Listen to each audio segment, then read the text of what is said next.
my calculations are correct, when this baby hits 88 miles per hour, you're gonna see some serious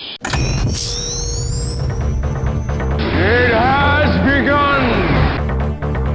Calm down, Doctor. Now is not the time for fear. Time to misbehave. Give them nothing, but take from them everything!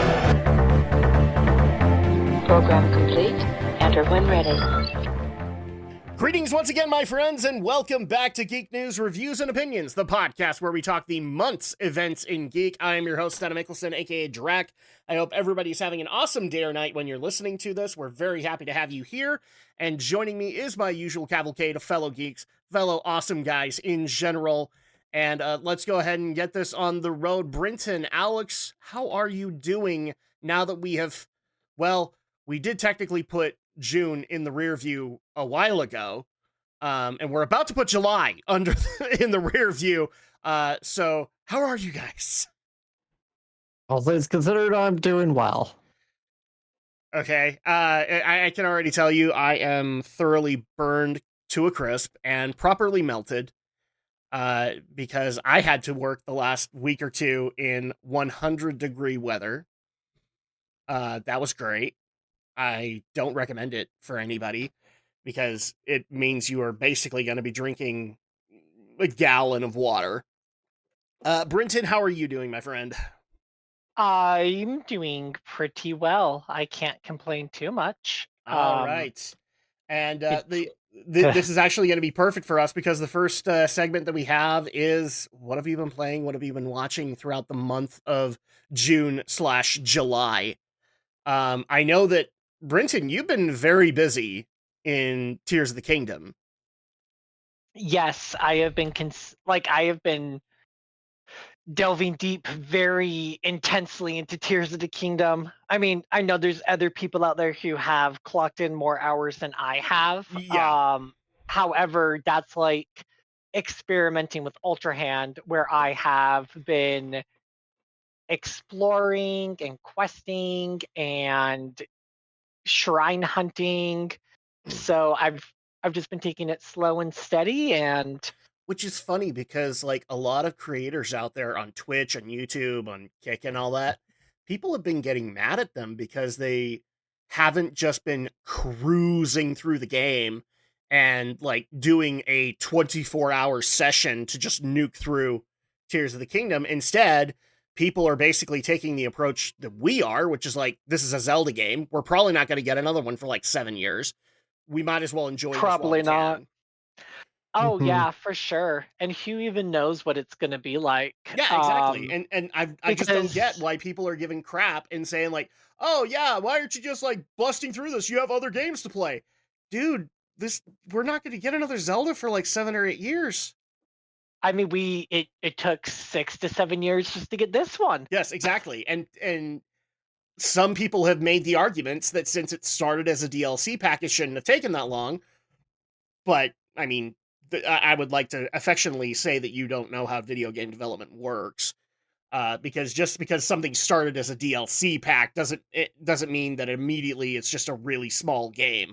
No, they take all of the assets, yes, but they're still making a full-on game. Yeah, I've actually have had a couple of coworkers ask my opinion on this, wanting to know, do you feel like this could have been a DLC? And I said that, like, my opinion is that there are story elements to Tears of the Kingdom that I feel warrant a full standalone title release, as Nintendo has done it. I feel like the abilities are a bit DLC-y. Otherwise, I feel that everything else, like I Ascend do. and Ultra Hand, Ultra Hand would have been like a whole new game feature, but features like Recall and Ascend, they totally could have been DLC runes. Exactly. But everything else, I feel needed to be an entirely different game. I think trying to like code in the depths and the Sky Islands into Breath of the Wild would have made the Switch freak out. Yeah. If I were to take a guess, because I I can say, like, the developers did say originally the starting concepts for Tears of the Kingdom were a season 2 DLC, basically. And so at that point, if I were to take a guess, my guess is either the Sky Islands or the Depths, not both. One or the other were the concept of the DLC pack. And after that, there's like, oh yeah, we have so many ideas here that they're like, well, why don't we just make a whole new game out of it? I think it was like, just based on what you're saying, I think it was the depths, honestly, that they Could have started been. with. Because when they teased the sequel back to when we didn't even have a title for the sequel, it was Zelda and Link going down into the imprisoning chamber. Could have been. Yeah. So that's what I'm thinking. Mhm. That makes sense. Yeah. because then after that they advertise like the Sky Islands the heaviest. However, the depths is the most expansive thing about the game. Yeah. And I know that a few people are upset about that because they wanted like underwater exploration to join the depths, and Nintendo has actually come out and said like we're not ruling out underwater exploration, but if they added underwater exploration, that would basically double the map size. And already they had a huge map to work with that they then had to add more elements, so I understand why they didn't work on underwater elements yet. Yeah, Nintendo needs to up their hardware game if they don't want the Switch Which to utterly. they probably are. Like we probably will get the announcement of a Switch 2, or I mean the Switch 2, the actual space shuttle that Alex is waiting for. But I mean, it's possible. But yeah, they are gonna need much bigger hardware to be able to pull that off. I think my favorite thing within the last 24 hours are people like quote unquote leaking Nintendo Switch 2. And I kind of sat there and I rarely ever make comments on Twitter. Oh, dude, they've been doing it for like the last month. Like, oh, Well, I know everything, because they want to be that one internal source that found out about the Switch. And people forget there was like 1,000 other people that claimed to be that same person when the Switch got unveiled. I essentially had made a comment where I was like, we all know Nintendo wouldn't call it Nintendo Switch 2. They would call it New Nintendo Switch. Probably. Or True. like Or Switch U. like this leak couldn't be more fake. Everybody knows they're not going to call it Nintendo Switch 2. Like, come on, you guys. Or maybe they could make fun of Xbox and call it the Switch 720. That's gonna be important later on. So Brinton's been playing Tears of the Kingdom. You actually are almost done. You said you had what, 10 shrines left? I have 11 shrines left, and they're all in the sky. Yep. So you're closing in on that. Alex, what have you been playing or watching in the last month or so? In terms of playing, I've also been very busy in Tears of the Kingdom. Just yesterday, I finished the Water Temple, and I got the Master Sword. So that's fun, and I'm still shrine hunting. I don't know how many I actually have left, but I know I'm getting down there. I'm getting pretty close. Well. And in terms of watching, I've been binging a lot of like Hell's Kitchen lately, which is funny because not really any kind of chef or cook or anything, but I've always liked the reality show. And what's also kind of funny is season 13 of Hell's Kitchen, Roger Craig Smith actually takes over as narrator for only like 2 seasons. It's only like 13 through 14. He's the narrator. So it's kind of funny because I can kind of hear the Sonic in his voice. He's not doing Sonic, obviously. He's just narrating in a normal voice. But his voice is like similar. Yeah, because it's like I can still just kind of hear the Sonic in the voice. So I'm like, Sonic is narrating this reality series. How funny. It's blood. You're too slow. All right, well, I mean, whatever. I mean, that works out. For me, I'm gonna disappoint people because I haven't really been able to play anything. I'm gonna point this out. When we are recording this, we are almost done with July, and for those who are long-standing viewers, subscribers here on my YouTube channel, you guys know that for the last couple of years, every August, both me and Alex take a week and a half, roughly, long vacation.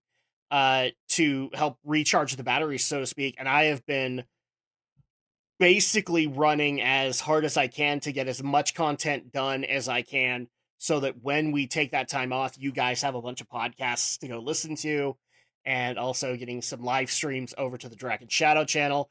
So I've been fairly busy with that, so I haven't really been able to play anything, aside from, if people didn't notice, I got to play the first couple of hours of Final Fantasy 16, and I'm very interested. I like, this is gonna sound mean, but to all the people that really want me to finish God of War Ragnarok, I so want to give you a big fat middle finger and go work on 16 instead.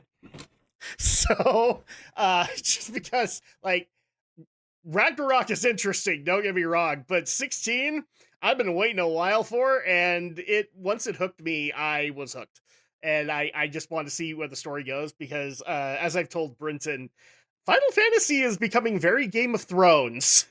And so at that point, I'm wondering if Final Fantasy is officially not safe for the children's. And I haven't been able to figure that out. But I have been able to watch some things, and most of it has just been nostalgia watching, kind of like with Alex. I haven't been watching Hell's Kitchen. I actually can't stand Gordon Ramsay. I've tried watching him numerous times, and you can just, and guys, I get it. He's earned his pedigree. He's done all the things that he has to do, but the sheer pomposity with how he talks is it's a little much to handle. I still remember watching what was it? What's the show where they eat the spicy wings with celebrities? I watched the Hot One. I think it's called Hot Ones. The Hot Ones with him, and oh my gosh, just that's Gordon Ramsay in a nutshell. But yeah, I haven't really watched anything monumental aside from like Yu-Gi-Oh for podcasts and such. So I'm the boring vanilla person, I guess, this month around. That's okay, because in the month of June, and how many people, I don't know how many people officially told me this, and so we'll have to get into this later, but people remember that Brinton was worried about whether or not E3 was going to happen, and technically E3 happened. It just didn't happen as E3. It happened as a bunch of other events, so we'll probably get to that in a little bit. But we need to get into the first story here, which is going to take up a lot of time, as we're talking about Xbox again, boys and girls. Except this time, we're talking about the FTC trial in regards to the acquisition of Activision Blizzard. So, just really quick, have either of you guys watched or kept track of the coverage that came out of that trial? My answer is no. I've been way too busy between work and my personal life that I just haven't really kept up with it as much as I would have liked to. Like, I would catch headlines, but it took me a while to be able to, like, at the end of the day, go and read like what happened. I wasn't able to like go watch courtroom coverage of it. What about you, Alex?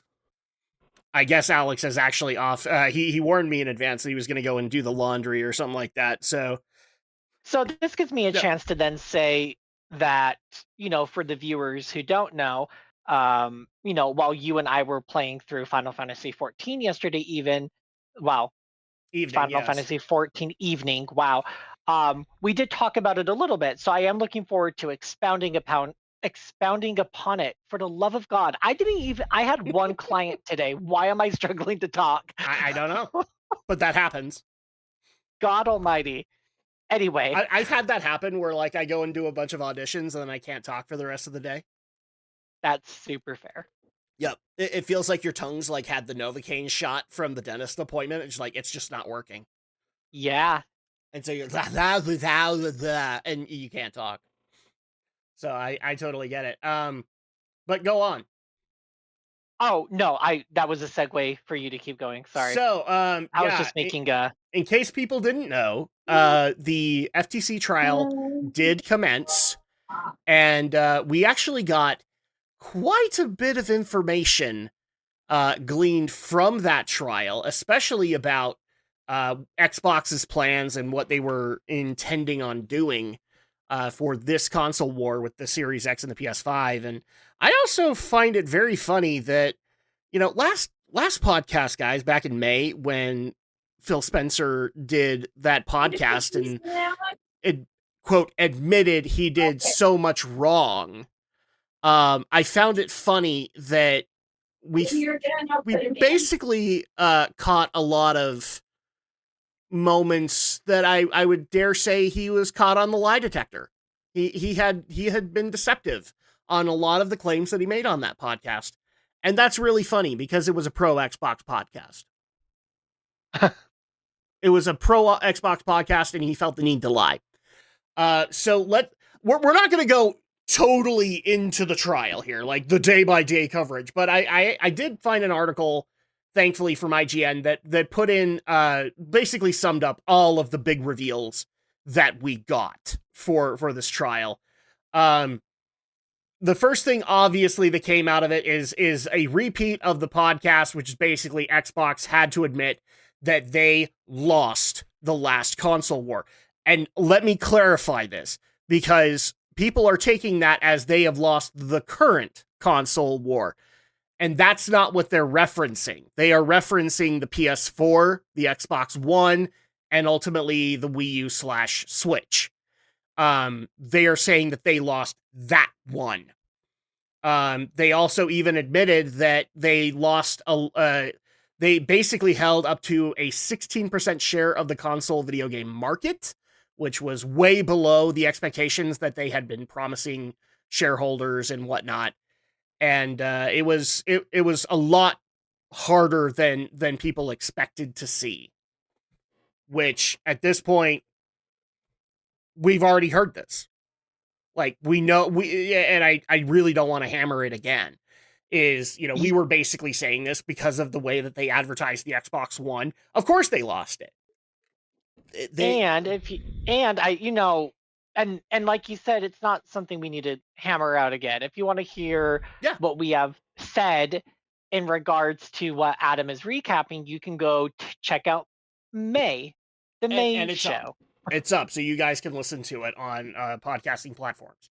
So you guys can check that out. There really isn't much to hammer it over, but to give a quick summation, they effed up horribly with their Xbox One advertising, especially in the concept that the console never turned off. The onboard Kinect was spying on you, and they were able to prove that. And then on top of that, they had their marketing guy come out and say, "Oh, you don't want any of these other features? Then go buy our older console and be behind the times." So that worked out really well for them. The next big revelation that we got is that according to Microsoft, this is their theory, but they think that the next big generation would be starting roughly 5 years from now. So in 2028 is basically when we would start seeing the Xbox Series X successor, the PlayStation 6, and they didn't really account for Nintendo in there, but we're probably going to have Nintendo's big hardware reveal earlier than that. So at that point, I mean, does that sound about right to you guys? I honestly don't think it's going to be 2028. I think it's going to be 2030. I think it will be a little later than 2028. I need let's see. I don't think we're ready to jump quite into that. Yeah, because yet. In my opinion, this current generation, aside from 4K compatibility and the fact that the PS5 controller offered haptic feedback, which I hear now Xbox is trying to find a way to be able to do that, there really wasn't any big innovations that this console generation could have offered. So at that point, they really do need to find that new wow factor to be able to advertise that, and I don't think they're going to find it in 5 years. I think it's probably going to take the 5 years to find it, and then they'll start developing the console kind of thing. So I don't know if that's entirely right. According to Phil and Microsoft, all of this runs on an 8-year cycle. I don't agree, because the PS3 and the 360 lasted for 10. And frankly, let's see, when did the PS4 and the Xbox One unveil? What year was it? I I want to say 2014 was when they unveiled. I believe so. At that point, and then we had the PS5, and so that was 6 years because the PS5 and the Series X were available as of 2020, but I think technically they came out in 2019, so maybe 5 years. So yeah, I don't think it's gonna be 5 years. I think it's gonna be at most 10, but probably more like 8. That's just me, though. Alex, are you back? Yes, I'm back. Okay, so really quick, I was asking you, did you follow any of this coverage when it was going on? No, not really. I barely saw anything about it, to be real, which is kind of surprising. So a lot of the stuff that we're going to be telling you, like, this is news to you. Yeah. Okay, so I'm going to go over the big one that I know that I'm going to skip over the one that we'll have a lot to say about. In favor of just going a little bit further. But the other thing, too, that we learned was that it was leaked that The Last of Us Part 2 and Horizon Forbidden West cost roughly $220 million and $212 million to produce, and that Xbox had acquired those numbers, and we're trying to figure out how to be able to combat with that. I don't know, maybe get some first-party titles. that might actually help you out. But basically, we were able to find that out, and I'm kind of not surprised at the amount, but I kind of thought it was going to be more than that, honestly. I thought it was going to be an even 300 million for both of those titles, which to me is just, that's a lot of money. And Forbidden West, you were justified in that, probably. Because you had a lot more open world concepts. Last of Us Part 2, that's a harder sell to me. Because not really open world elements. It was very isolated. And yeah.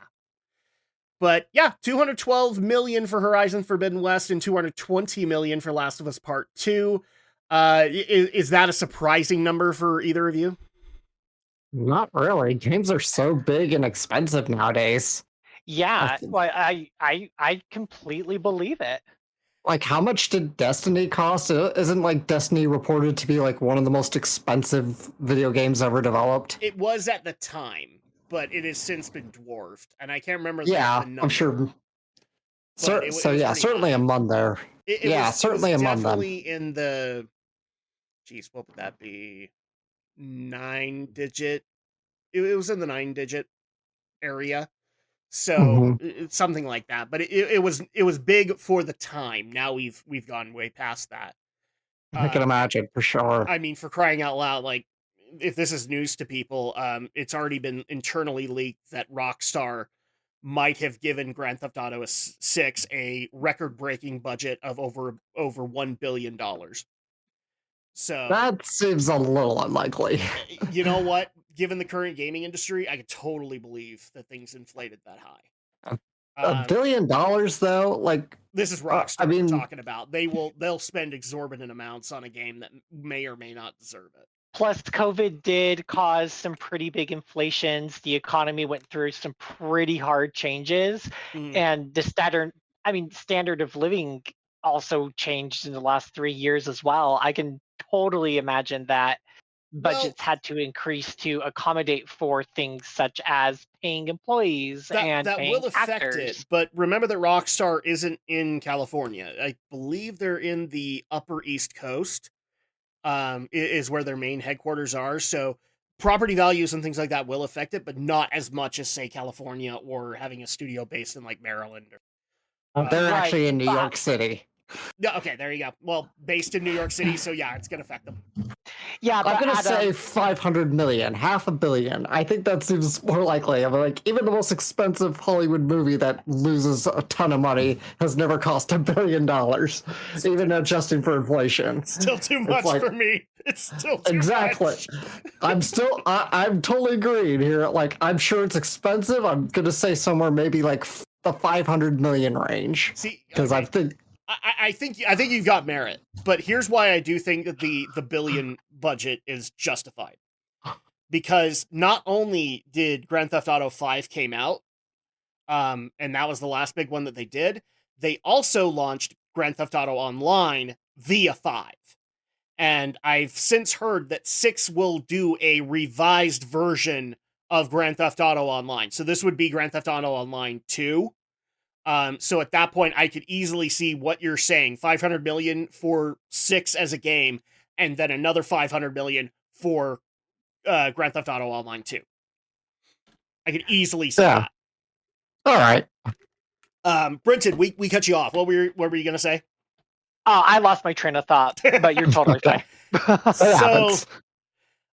So the next big fact that we learned, and it still hurts me to say this, but Call of Duty is in fact worth a lot of money. So just to give you guys a sense, in a poorly redacted document from Sony, we found out that Call of Duty generated over $800 million for PlayStation in the United States alone in 2021. I'm not shocked by any of that, though. I am a little bit, because I'd always heard that Call of Duty dominated on Xbox, but apparently in recent generations, we found out that PlayStation has done better with Call of Duty, enough to be a viable competitor. Hence why Sony has been leveraging their concern that if they bought Activision Blizzard, they would lose Call of Duty, and therefore they would lose this 800 million revenue that they could possibly get from any new games. But once again, in response to this, Phil Spencer, under oath, did testify that he would sign a binding agreement basically requiring Call of Duty to still come out on PlayStation for the same amount of time as Microsoft. Okay, that's fine, but we know, like, I hate to be the stick in the mud here, but we know you're going to create Xbox exclusive content for it. Right. And so at that point, there will be Xbox exclusive skins, there will be Xbox exclusive levels. I don't see why not. Sony's made, like, PlayStation exclusive stuff for exactly cross-gen games. From what I can tell, cross-platform, from what I can tell, this binding agreement that, for the record, Phil Spencer has signed as of right now. He has signed an agreement to make sure that it doesn't mention any of that.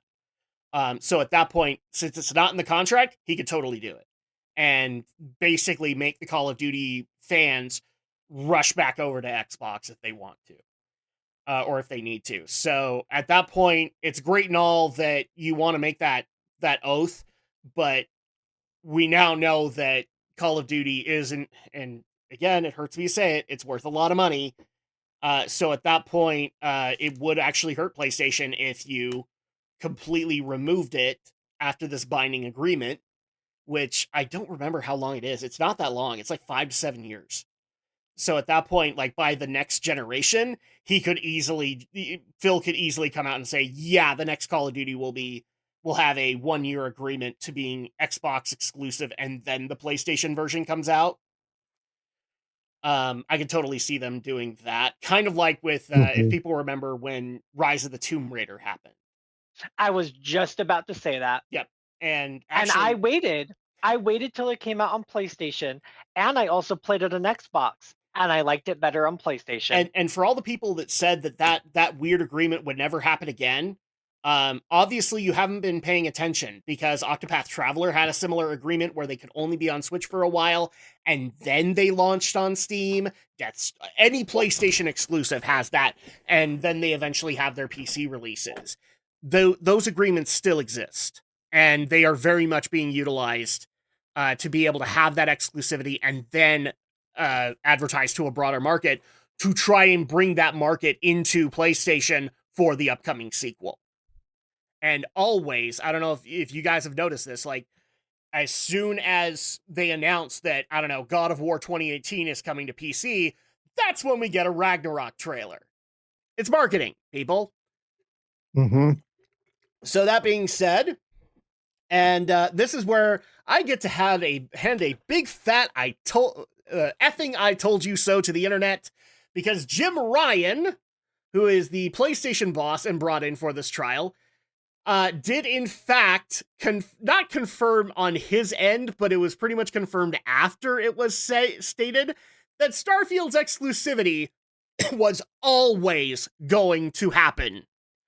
So for all the people that want to say, like, well, they're totally gonna they're gonna do Starfield, but Elder Scrolls obviously has to come out in PlayStation. Really, motherfuckers? Really? Does it have to? Because if Starfield isn't, and Starfield is this big experimental venture, and now it's going to be Xbox exclusive, you don't think Uncle Phil's going to justify and say, Elder Scrolls 6? Nah, that's coming out on Xbox. He's done it with one. He can do it with the rest, is what I'm saying. So this pretty much confirmed what I've been saying. They're all going to become exclusives.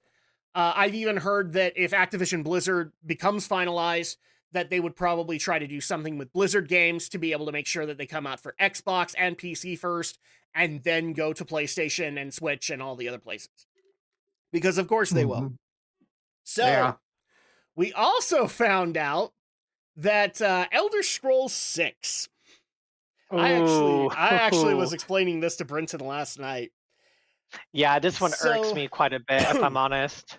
So for all the people that want to bring back that wonderful reveal when they announced that Starfield was in development, and then they said the next game that's going to be worked on was Elder Scrolls 6, and all they had to show for it was a logo and a nature backdrop. And that's because they weren't that far in development. Turns out, Todd Howard has been lying for the last couple of years by saying that they were, quote, deep into development for Elder Scrolls 6. Turns out they're not really that far into it. They actually are, from what we can tell internally, they're pretty much still in early concept development. Alex, would you like to tell me what early concept development is as far as the steps of developing a game? That would be like pre-production. Step 0.5.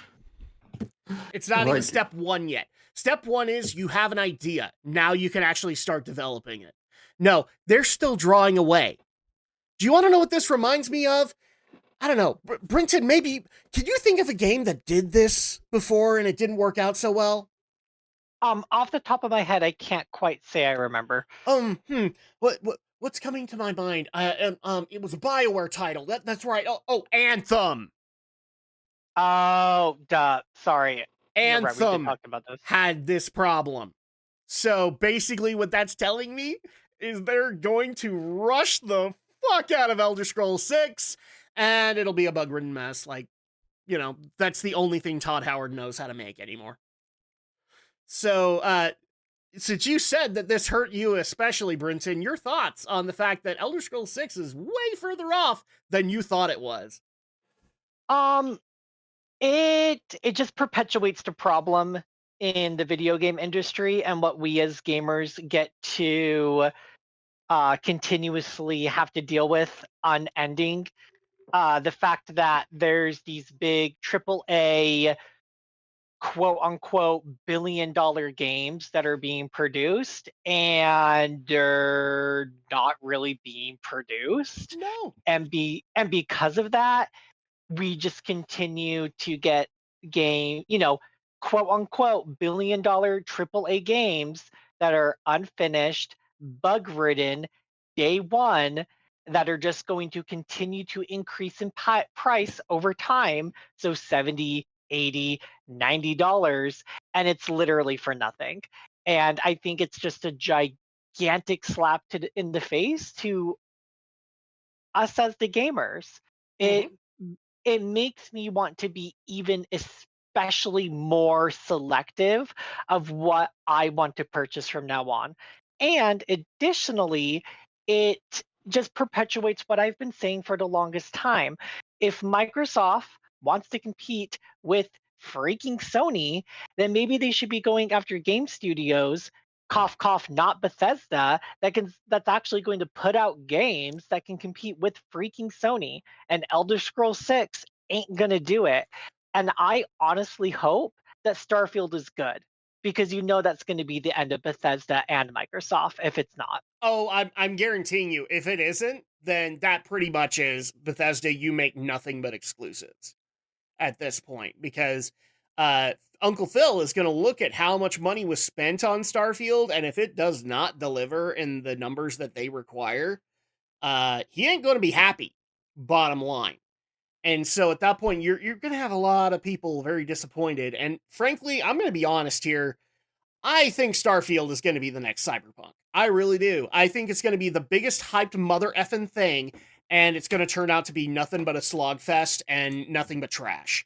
So at that point, I guess anxiously await the dumpster fire, and I will probably still continue to have fights on. Yeah, Todd Howard's a visionary. Would people like to present evidence on how he's a visionary of the gaming industry? Because all I'm seeing is a guy who makes nothing but broken games.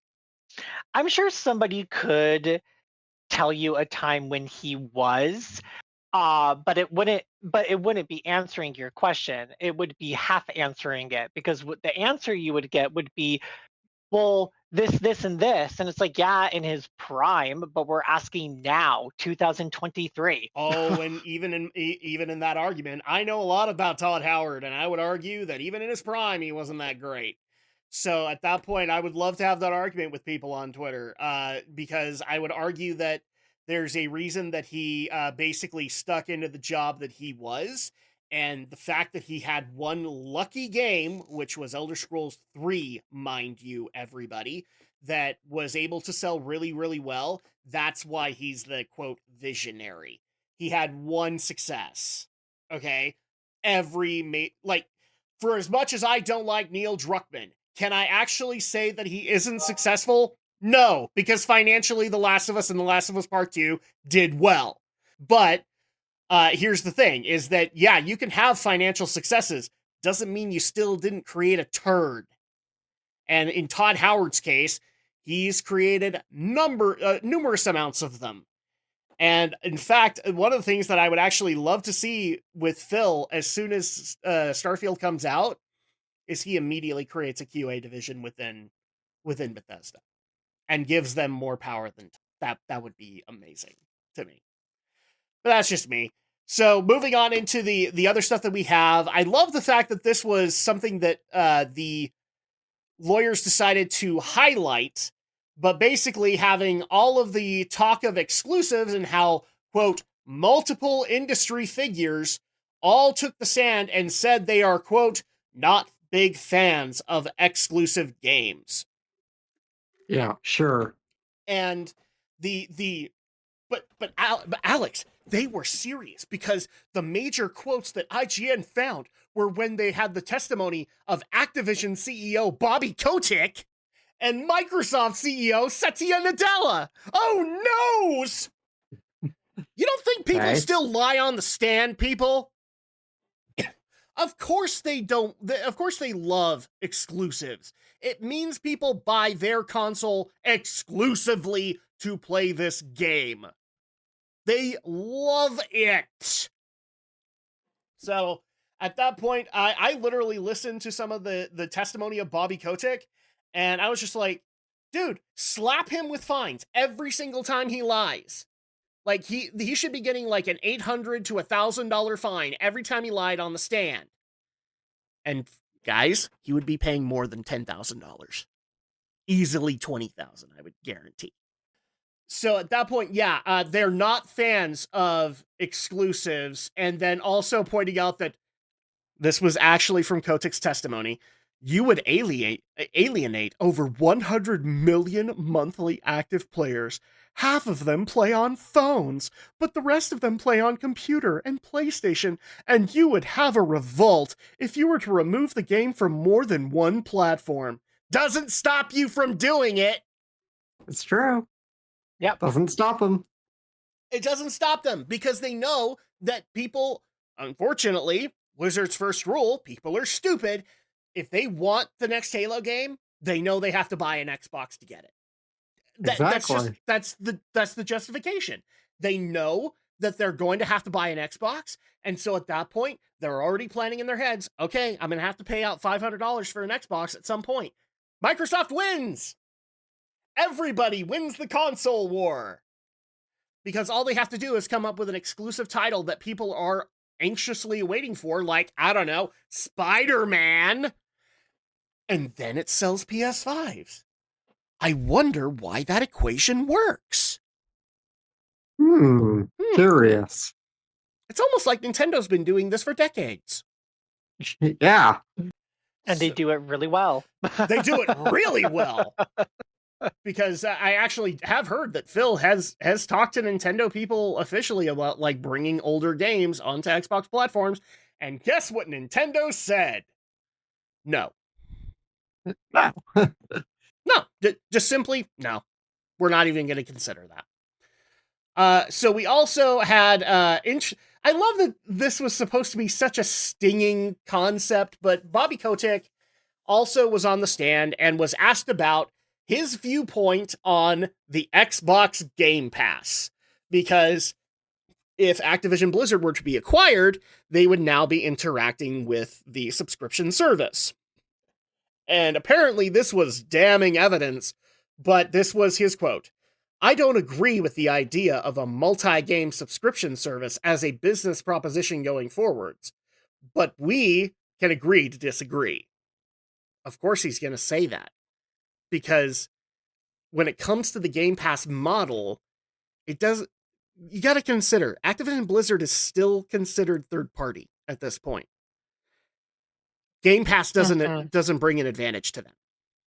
Neither does PlayStation Plus. Neither does the Nintendo Switch Online service. They don't like it. They want people to buy the physical and digital copies. And they want them to go to the more popular marketplaces where they're going to get a cut. Of course, Bobby is going to say that. Because Bobby doesn't like that, because in the long run, Bobby loses money out of it. And as we all know, because Bobby Kotick is the video game equivalent of Satan now, well, he has been for years, he obviously likes his money. In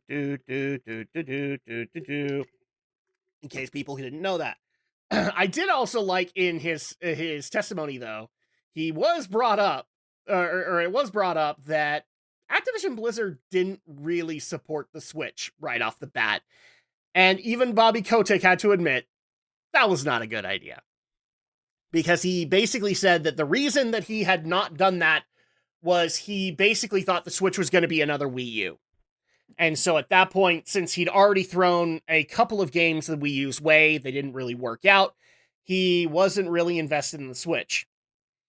And then the Switch blew up. And now he regrets it. Oops. But let's get into the meat of what we actually learned from this, which I think is actually a very big red flag. And for the record, the trial is now over as of July. And frankly, so Microsoft won. They were allowed to be able to do it. But I'm also very happy that the FTC filed an appeal soon after. The appeal was denied, so... Did it just barely get denied? Right. Yeah, it's going through regardless. So this is the thing that is a big worry for me. During this trial, we found out that Microsoft was having multiple conversations with game companies about acquiring them. Basically the same way that they had acquired Bethesda and Activision Blizzard. Some of these companies include Sega, Square Enix, Zynga, Capcom, Bungie, and even Supergiant Games, Pokemon Go's Niantic, IO Interactive, and also the recent rumors are they were also in talks to buy Ubisoft. So, Phil's answer, yes, we lost the console war. His answer to that, bring all the toys in the sandbox under his arm so that nobody can get anything else. Worked for Disney thus far, so there you go. I mean, Alex, you're not wrong. That's basically what Disney did, and now Disney's starting to feel the pain of that because some of those companies aren't releasing the dividends that they were hoping. But like, this is a lot of companies that through their autonomy, through their independence, they are able to make a bunch of money. Say what you want about Sega in the last few years, but Sonic Frontiers was successful. Sonic Superstars is going to be successful for them. And the Yakuza franchise has been basically keeping them afloat.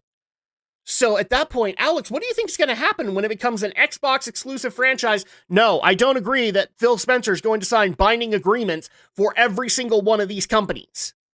So what do you think is going to happen when you could only buy Sonic on Xbox? Yeah, well, that would suck for me. It would suck for you, and it would suck for a lot of Sega fans, wouldn't it? Yeah, because the whole appeal of Sega for the last 20 years is that Sega's been multi-plat since they pulled out of the console market. Yep. And it's worked out pretty decently well. They've had their ups and downs, sure, but as a multi-platform company, since they just decided to focus on software, it's really been working out for them. When all accounts, Sega could have very well just folded up, collapsed, and gone into the night when the Dreamcast died. But because they went multi-platform, they still managed to stay afloat for the last 20 years. But here's the other thing to consider. I actually had to go and look up these numbers. What do you think is the highest console that they make money off of? Sega. I would assume Nintendo, probably. You'd actually be surprised. So when it comes to specific franchises like Yakuza, PlayStation is the one that actually does a lot better. And so if you immediately made Yakuza Xbox exclusive, you're basically taking away the majority of the Yakuza fan base. Or excluding the majority of the Yakuza fan base. When it comes to Sonic, it's a little bit more divided. But it's divided amongst PlayStation and Nintendo. I'm not kidding. Xbox is not the big sellers for Sega. So at that point, you would basically be pigeonholing them into failure. And therefore, we would have the second rare that would occur. Yeah, very likely. And they're besides Sega's arcade library, I can't imagine how much better they do just as an Xbox only platform. Yeah, exactly. As an Xbox only company. I mean, with that arcade library, you would have a bunch of things going on to Game Pass, and that'd be great. But the problem is that a majority of Sega lovers are owners of either a PlayStation or a Switch, and that's how they get those games. And so then at that point, you're basically saying, and actually, this is another thing I just barely thought of. If Microsoft acquired Sega, how do you think that Genesis channel would work out for Nintendo Switch Online? It wouldn't. It wouldn't. They'd have to get rid of it. If Microsoft did a Genuflex, they'd have to get rid of it. So then at that point, sorry, Genesis fanboys, you no longer get access to that. So at that given moment, and they're not the only ones that would be stuck in this situation. I guarantee you Square Enix would be in the same boat. A majority of Square Enix fans are PlayStation users. So at that point, if you made it so that Final Fantasy VII Rebirth was an Xbox exclusive, that would kill it. Because a majority of that audience is buying it on PlayStation 5. They're not buying it on Series X. Mm-hmm. So yeah, I'm not going out. Yeah. Like, I wouldn't go out to buy another $500, or I guess I would do Series S because it's a little more affordable, but I wouldn't be buying it. No. Like, no. Yeah. Well, at that point, I'm happy with what I have. you would basically have a bunch of speculation that Square Enix would be dead at that point, because they would definitely not be earning the kind of money that they would have earned if they'd stayed multi-platform. And for all the people that once again are going to be staying in the comments section, Phil would sign yeah, sure, whatever. He'd wait the 5 years and then he'd start instigating those kinds of deals where it's exclusive for a year. And then at that point, you get the scraps, but all of the cool DLC doesn't come out on the PlayStation version. It comes out on Xbox because that's where he wants them. So at that given point, it's... And guys, let me point this out. These are only a few that they talk to. We now can confirm via internal documents that the FTC gathered, they have a list of 100 developers that Microsoft has either had a conversation or considered having a conversation with at some point. Guys, Phil Spencer is pulling a Bill Gates in the 90s. You remember that Microsoft was a monopoly, right? And that they had to be taken apart, right? Right. Phil would basically be doing this with the video games industry. In fact, I would guarantee that they would make it so difficult that Sony would have to sell off assets like, I don't know, Naughty Dog to Xbox. And there you go, Brenton. Another set of franchises that are Xbox exclusive. Pay $500, bitch. That's basically Phil's answer here. And so the most that I think that we can walk away from in this, and I'm actually very sad that the appeal was denied, because this is a red flag, a very big red flag. This was Microsoft's answer. Instead of actually working on the things that we pointed out in the previous podcast, no, they were just going to buy up all of the independents and make them work for them. That's it. Except we all know what happens because of Rare. What happens when they buy you and you're not successful? You end up being the Connect division. Which, despite Sea of Thieves, and guys, I'm glad that Sea of Thieves exists, that was what Rare was for the longest time. Even Rare's IPs don't get that respect from Microsoft. So at that point, just think if your favorite IP from your favorite company was now owned by Microsoft and they had one failure. Just one. Like a Starfield level failure. It would suck. So at that point, I think that that's the most that people should take away from this. Brenton, Alex, do you guys have any final thoughts on this trial and the implications that it brings up in the gaming industry? No, do you want to go first? I just have two. I could go. I'll go first, I guess, real quick. It's just I agree with you, Adam, that I don't like the fact that this buyout's allowed to go forward. I really think it should have been denied. I think this is already a big problem in the entertainment industry as a whole, as these companies keep getting too big, and they're controlling too much of the market, and it keeps stifling and narrowing things down, and it's becoming a big problem. We've already seen it in the movies, especially in the post Warner Brothers Discovery merger. We saw how absolutely bungled that has been. You know, we've seen Warner Brothers shelve a lot of really good things and do a lot of other really terrible decisions and make a lot of other terrible business decisions, and morale is absolutely trashed now. It's tanked at this point, like in pretty much every division. So I can't imagine the gaming industry doing much better, and I just think this is another bad idea. Well, and on top of that, the other thing that a lot of people don't see in this regard is, like, guys, you have to treat this industry like a lot of major industries.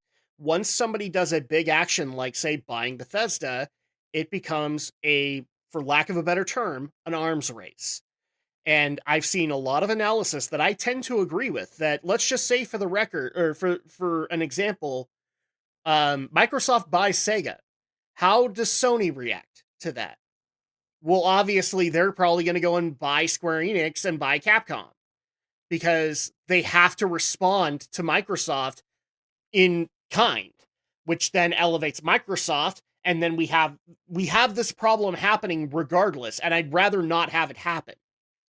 Brenton, what about you? I was gonna say that, like, the whole Sony needs to buy this, so Microsoft needs to buy that scenario, it has gotten quite old, and I think you two have, like, eloquently stated it, so there's not much more that I could add. And my second thought is, good luck, Blizzard and Activision, because you're going to you're essentially going to the graveyard for game developers, because you now are a part of the Microsoft family where nobody gives a shit about you. Yeah, especially considering somebody was actually telling me earlier today, Diablo 4 has been having a number of issues, specifically in regards to player progression. And they made I don't know the details of this, so I'm not going to, like, say that I do. They apparently made a bunch of promises, and then basically reneged on them. They made getting level ups harder. They made getting rare items harder in Diablo, and that's not the point of Diablo. The point is being able to get the fat loots and be able to brag that you have them, and to keep going for even fatter loots. And so they had a fireside chat today where they were basically having to say, yeah, we're going to start re-implementing some of this stuff because you guys are upset. And the look on all three of their faces, on all three of the developers' faces, everybody was saying it looked like basically a person who wants to commit suicide convention. They were all just horribly depressed because of the backlash that they've gotten. I know exactly what you're talking about. I saw it today, and I was just like, yeah, I've been seeing memes of it. It's not a pretty sight. So, Adam, a question that I have for you then before we move on, because we Yes. are definitely coming down to the end of the first hour, is how does that make you feel being a World of Warcraft fan? What do you feel is going to happen to that game? Well, I'm still kind of in the same viewpoint that I was before, is that if people remember when the Bethesda merger happened, I questioned whether or not Bethesda was worth the amount of money that Microsoft was paying for them. And that's the same question I have with Activision Blizzard. I'm a fan of World of Warcraft, of the Warcraft franchise, the StarCraft franchise, the Diablo franchise, but given where Activision Blizzard was at that given moment, they definitely weren't worth, what was it? It was a huge chunk of change that they exchanged for it. I don't remember the exact amount, but to me, they weren't worth that amount because of all of the impending lawsuits that were going to be happening. Oh, yeah, by the way, all of their measures to be able to implement a safer work environment, all of them didn't work, and now we're hearing about some of the other people who are brought in to solve the sexual harassment problems at Blizzard. They're all getting fired for, guess what? Sexual harassment! So, yeah. Irony. Yeah, it's almost like Thank it's an God. ongoing problem. I'm happy something from that is coming to fruition. Well, they're trying, but unfortunately, their new managers are ending up in the same spot, and they're having to get fired. So at that point, it doesn't sound to me like that Activision Blizzard is worth the money that Microsoft paid for them. So at that point, I'm just mainly laughing at Phil right now because he's not going to get a return on his investment. It's rare all over again with two very big companies. Sucks to suck. Yeah, it really does. I mean, I hope that Microsoft can turn both Actibliz and Bethesda around. I really do, guys. I don't want to see companies go out of business. Bethesda has id under their wing and a number of other companies that have been fairly successful in this last year. I don't want to see them close their doors because Phil Spencer was an idiot. But that's possibly what might happen, and that's overall my concerns. Does that answer your question? Yes, thank you. Yeah. So at that point, ultimately, I just wanted to know how you feel because my thoughts that come to mind is essentially I could see most of these beloved franchises starting to slowly crash and burn, and I would just really hate to see a game like World of Warcraft that truly has made a legacy in the MMO industry just burn out and does not get the proper end it deserves. well, Even if I don't like the game. see, my answer to you is like, what I would just really like is for them to stop pissing all over that legacy. That'd be nice.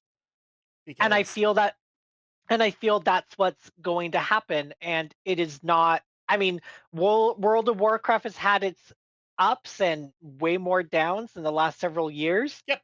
However, I cannot deny that it has made a legacy because if it wasn't for World of Warcraft, then there wouldn't be games like Final Fantasy 14. No. So it just really I just foresee, and I hope I'm wrong, however, I just foresee that this game is going to just get completely and utterly crapped on, and then it's going to have a very abrupt, unsatisfactory end, and it is going to make people there's going to be riots. At this point, I'm not sure about the riots, but that's just because I think enough Blizzard fans have dealt with enough that their response now is just straight up apathy, which is frankly what it should be. Like, riots aren't going to solve anything. If you really want to send a message to the gaming industry or to the film industry or whatever that you are not interested in the products that they're putting out, you need to respond with apathy, not outrage, because apathy is you basically not caring about what they're putting out, which means you're not paying for it, which means they're failing. So at that point, they then need to counter your apathy with something that you care about. So at that point, like, it's great and all the people are outraged, and I'm glad that you guys have the same problems that I do, but really the response should be just don't buy it. I still, to this day, I haven't bought Diablo 4. I'm not, like, I'm way too busy playing other things that I don't need to buy Diablo 4 right now. So at that point, I haven't paid the money yet, and I don't know if I will in the first year that Diablo 4 is released. And that's when they're watching. Well, I mean, and it goes back to what I was saying earlier about wanting, like, being more selective about what I want to buy, what I want to play, and Diablo 4 does not make that list. No. I'd rather spend that money on Final Fantasy 16, which I did. Yeah, I mean, and I will eventually play it. I mean, like, my older brother's upset because he wants to play Diablo 4 with me. And, you know, my answer to him has just been, well, I haven't been able to play games much at all. But ultimately, we've been able to find other things to connect on, so it's not the end of the world. And it's not like I'm not going to eventually get Diablo 4. I'm just going to wait a year to go buy it when they're not paying attention to the finances. But because in a year, people, they're going to declare it a failure or a win or a loss, and that's going to be it. After that, they're not really watching those numbers anymore. So at that point, like, it would be okay to buy that game because it'll probably be discounted at that point too. And it just works out better that way. I mean, talk me off the ledge, Alex. Am I wrong about that? I think you're exactly right. Yeah, they're just not paying attention after a year. So that being said, we actually do have a couple of other things to get into. So I'm going to start pushing things along. No offense to you guys. But really quick, we also got a couple of people asking us to cover this story that happened, which was the introduction of the platform Kick, and the fact that when Twitch basically cracked down on new policies that they are adding in, how it was affecting Twitch, and therefore having a bunch of their prominent creators moving over to the new platform Kick. Just to bring people up to speed, if you don't know what happened, Twitch released new guidelines for branded streams. So that's the designation that they have, branded streams. If you are getting some kind of sponsorship to be able to stream, like, say, because I know that this was targeted towards creators that they don't like Dr. Disrespect and stuff like that, they basically added new rules that state that your on-stream logos now can only be roughly 3% of the screen size. And according to the definition of that, they're basically basing it off of the fact that they think everybody who's watching Twitch has an average of a 4K screen capable TV. So at that point, you can only have 3% of that screen being able to showcase your on-stream logos or your on-stream ads or anything like that. Like, for example, if you're Keemstar and supported by G Fuel, you can't have a big G Fuel logo over your face. You can't do that anymore. You also can no longer have burned in video, display, or audio ads. They're no longer allowed. You now actually, and even better, you have to share basically the revenue that you get with Twitch. So they basically made it so that they now have to, Twitch can take even more from the creators and the revenue from their streams because of this, which has now sparked a bunch of creators, including two that got exclusive contracts with the platform Kick, to then move over. The ones I'm talking about in particular are the game streamer XQC and the what is her specialty? just chatting streamer Amaranth. And we're talking big deals here, people. XQC obviously was a lot more, but I believe Amaranth was like in the ballpark of like 100,000 a year to stream exclusively on Twitch or on Kick. So yeah, I'm just curious. Does this sound familiar to anybody? Maybe I can't remember. Anybody remember the streaming platform Mixer? Oh yeah, but I never used it, so I don't know what it was like. But don't you remember that they got a big streamer and gave him an exclusive offer, and they closed their doors soon after? Yeah. Because Was it PewDiePie they signed? It was Ninja they signed, yeah. Ninja, okay. So he had to stream exclusively on Mixer, and then like 6 months later, Mixer was dead, and he then, I mean, I think Ninja went to YouTube for a while, but then he ended up back on Twitch. I forgot about all that.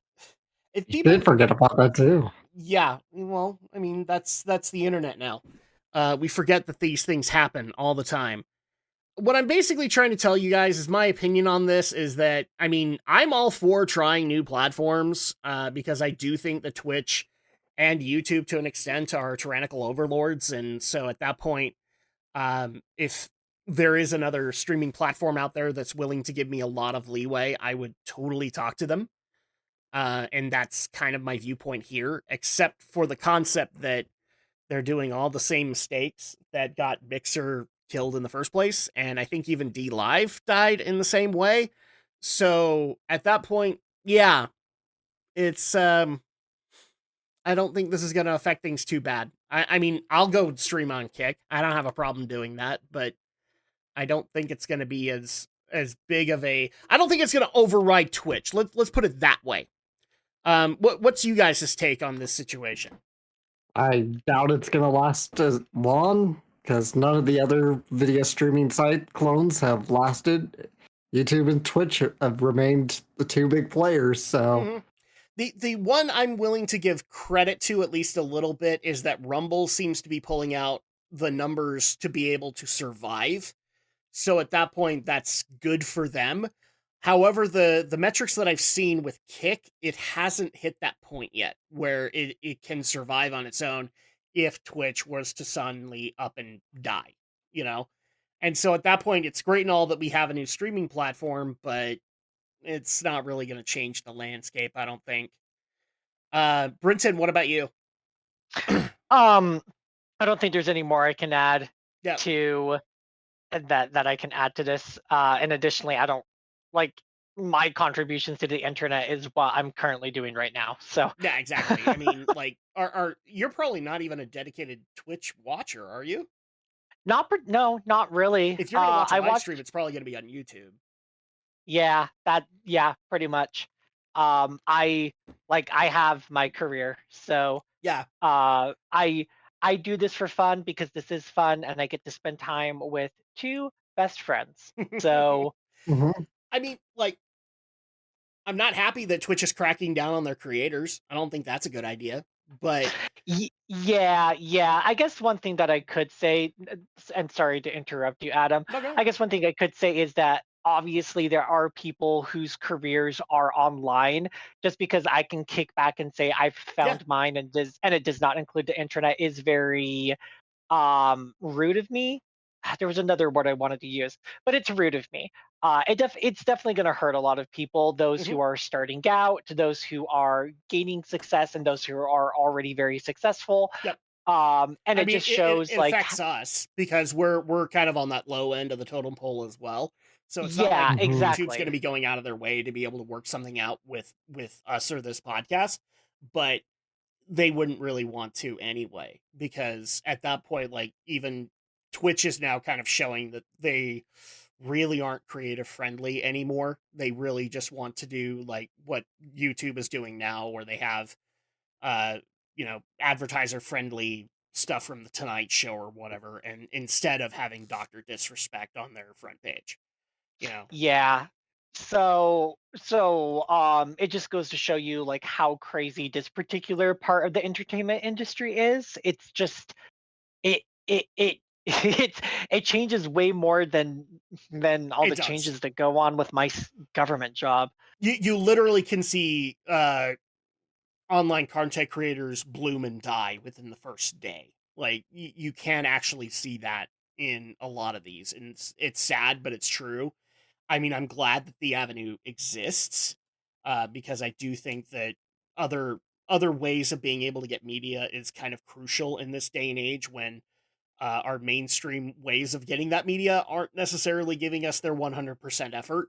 So if some dude on his chair, on his office chair in his house can do that where Hollywood can't, then I'm all power to you. But I also am willing enough to say that like YouTube and Twitch, they're tyrannical overlords and they want to control every aspect of your stream so that they can get all the money from it. Not necessarily just your cut, they want all of it. Yeah. So at that point, there's not really a whole lot much to say. I mean, I hope Kick works out. I'm also watching Rumble just to see if maybe we can start working to stream there too. But I'm not holding out hope that these are going to be potential replacements. So now that we've talked the bad news of this month, we can finally get into, well, a little bit of both good news and bad news because, I mean, Brinton, E3 happened. You didn't think it was going to happen, but it happened in a way. I mean, it wasn't E3, but it was a bunch of other events. Well, because I pretty much had my hopes and dreams shattered, I honestly kind of missed most of the stuff. Besides, that's all right. Let's see. That's why I basically reserved a bunch of time for this. Yeah, based on the list that you provided, the only thing that I actually did watch was the Nintendo Direct. All right. Well, I promise we're not going to go over every single announcement, but we'll go over all the big ones that people were talking about. So we'll start up with the Summer of Games that was done in 2023, which actually, so this is the event that Jeff Keighley launched. So, you know, not only is he doing the Game Awards, but now he's going to do this Summer of Games in the summer to announce stuff instead of E3. So the first thing that got announced was Final Fantasy VII Rebirth is going to be delayed to 2024. Early 2024. So unfortunately, if you guys were hoping for that in the holiday season, they need to work on it a little bit more before it comes out, but it will be coming to the PlayStation 5 early next year, which I know a lot of people are happy about. Adam, Final Fantasy VII Rebirth was going to come out at the end of 2024 originally. No, it was supposed to be the end of 2023 because Crisis Core's revamp was at the winter of 2022, and it was going to be a year later. I don't think so because Final Fantasy 16 came out this year, and then Final Fantasy 7 I might Rebirth. be wrong. I mean, like that's entirely possible, but like then in that case, this is good news. Yeah, like I'm pretty sure it was supposed to come out holiday 2024, and this is it coming out like pretty much a whole year sooner. Mm-hmm. So at that point, I mean, I'm happy about it. I do find it funny that they also announced that this is going to have 3 discs. Rebirth is going to be the first PS5 game to have multiple discs. So, which is awesome. That's just kind of funny. Because 7 was originally 3 discs too. Spider-Man 2 is going to be coming out October of this year, so people can look forward to that. We have also gotten expanded information basically saying that this is going to be set 5 to 10 months after the events of Spider-Man Miles Morales. So you guys can look forward to that. Also, I think we have a Venom reveal, but I'm not going to announce it because I don't want to spoil for people. But my take on this is thank you, Insomniac, and also fuck you, Insomniac, because I really wanted to show my wife Spider-Man and Miles Morales before Spider-Man 2 came out, and now you've ruined my plans. Thanks, Sony. We'll just have to wait a couple more months. Are you excited at all for Spider-Man 2, Brinton? Yes. Okay. So, and it looks like Will I it's be going to playing the- it? Will I be playing it while I'm in school? Somehow I will. somehow you'll be playing in 30-minute binges. I'm gonna have to give myself some breaks. I can't just be hitting the books hard like No. every single day. I'll burn out after one semester. No, yeah, I think even my wife would look at you and go, "You're being insane." Because Yeah, I'm gonna there were even like. I times in mean, nursing school where she had to do that. She had to sneak off so her mom couldn't see her playing games. I mean, I don't know. The, what I was about to say has nothing to do with this. Continue, Adam. Just ignore me. All right. So another. Am I excited? Yes. Yes. Have I pre-ordered it yet? Not quite yet. Actually, Alex, you could technically pre-order it now because you have Yeah. the PS5. Yeah, so I should. Have you? Well, you should probably go play Miles Morales first. I guess, yeah, I should do that as well. It's based like 8 to 10 months, 5 to 10 months after the events of that. So the other one that was a fairly big announcement from Ubisoft was that they have Prince of Persia: The Lost Crown, which is going to be coming next year. It's going to be a Prince of Persia story brought back into the original kind of format, which is going to be a Metroidvania, basically built kind of like a cinematic platformer like the original Prince of Persia games were. And I'm excited for this. It looks good, but I do think that Ubisoft is basically covering up the fact that we still haven't gotten any announcements regarding the Sands of Time remake. And my guess is it's probably scrapped. They probably found Oh, for sure. Yeah, it has to be scrapped at this point, and they just don't want to admit it.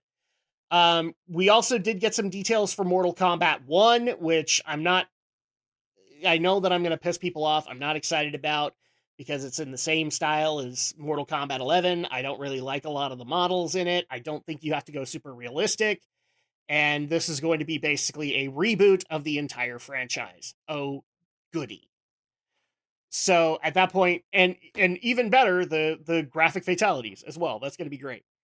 Here was a big one in regards to Sega, which was Sonic Superstars. So this is going to be a 2D classic Sonic game, but with a bit of a twist. They're actually going to be adding multiplayer to it.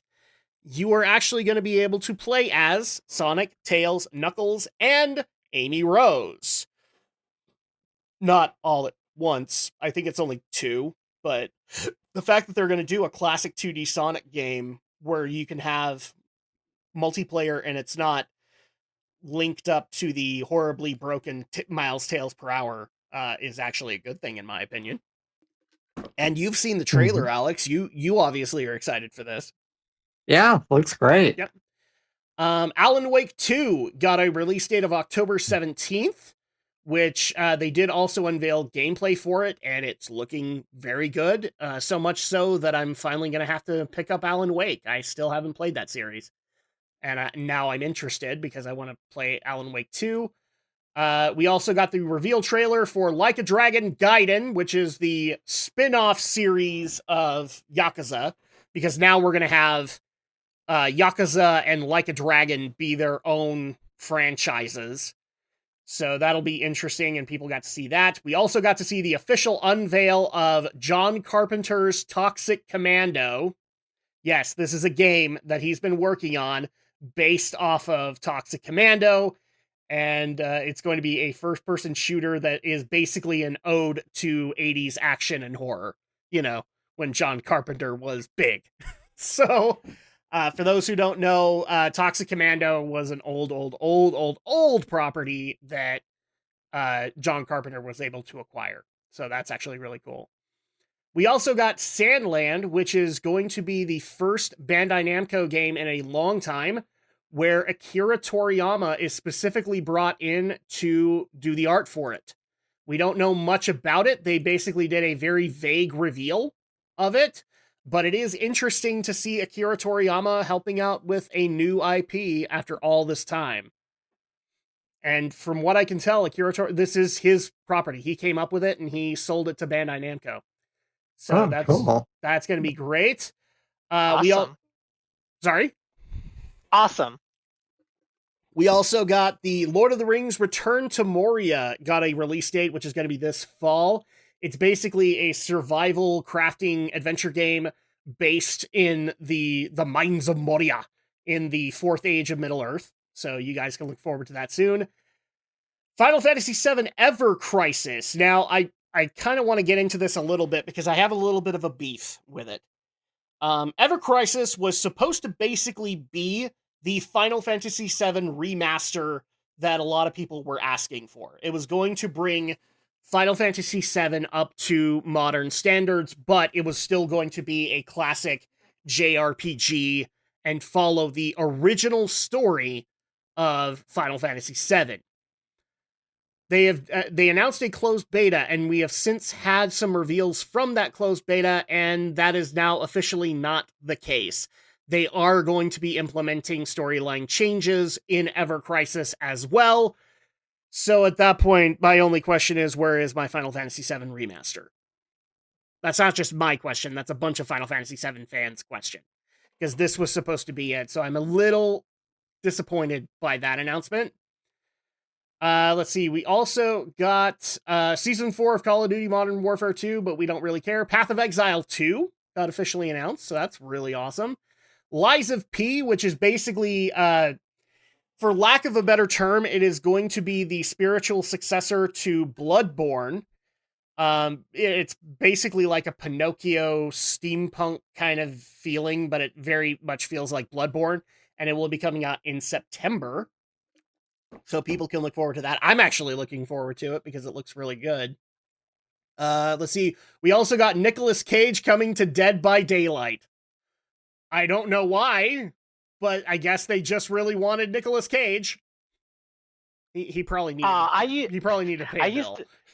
I used to play Dead by Daylight all the time. I 100% would love to play as Nicolas Cage. I don't know if you'll be able to play as him. I think he's just going to be the antagonist for Dead by Daylight. I don't know. I might be wrong. You can play as the killer or survivors. So yes. Okay. If he's being added to the game, you will be able to play him in one way or another. All right. But do you actually get to make him a real treasure hunter?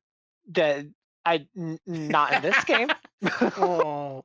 I didn't know how to answer that. You caught me off guard. That's like the meme that has been made on the internet around Nicolas Cage. Is like, does he get to be a real treasure hunter, or does he have to deal with the bees? Not the bees! Ah! So that being said, those are pretty much the biggest announcements that came from the summer of gaming. So for those who got awesome announcements, yay! I'm very happy for you. For those who didn't, aw, I'm sorry. Now we can go into the Xbox Games Showcase, because they totally needed to do this after all the hot water that they were in for the FTC trial. So we did get the announcement that the first-party franchise Fable will be returning, but it's not going to be the original people working on it. They are now going to be putting on, I can't remember the studio's name. Playground Games is going to be working on, it's going to be a full reboot of Fable. So for those who don't know what Fable is, it was basically an RPG where you could make choices that would basically, like an old school Star Wars game, it would either put you on the light side of the Force or it would put you on the dark side. In this case, you would either be an evil baron that is going to oppress everybody, or you were going to be a benevolent ruler kind of thing.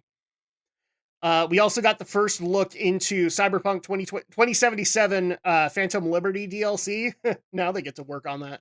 I guess they fixed all the bugs.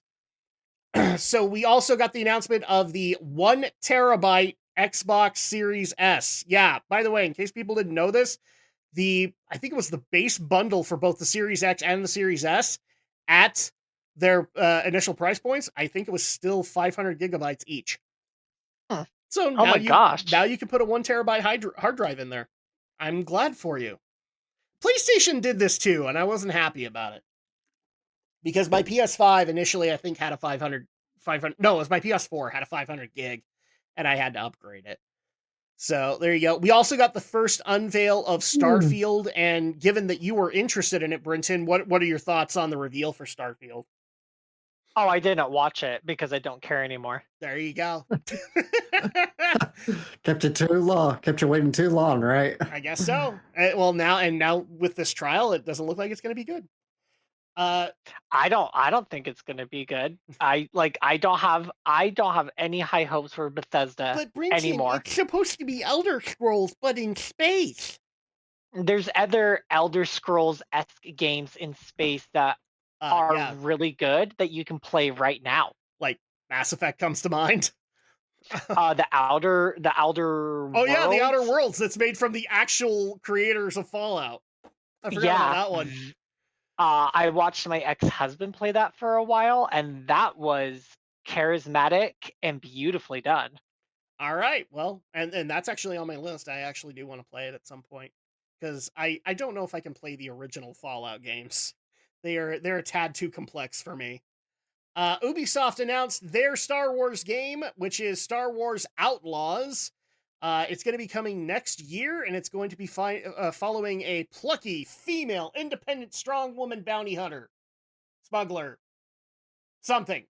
We're not sure. They haven't really elaborated, but strong female protagonist. It actually does look. The fact that I'm making the jokes about it actually does look pretty good. I'm going to say It really that. does. Yeah, it does look pretty good. It really does. And from what I understand, they are actually going to be taking some of the assets from the long since defunct game 1313 and implementing it into Outlaws. So at that point, 1313 can live on in Outlaws. So we also got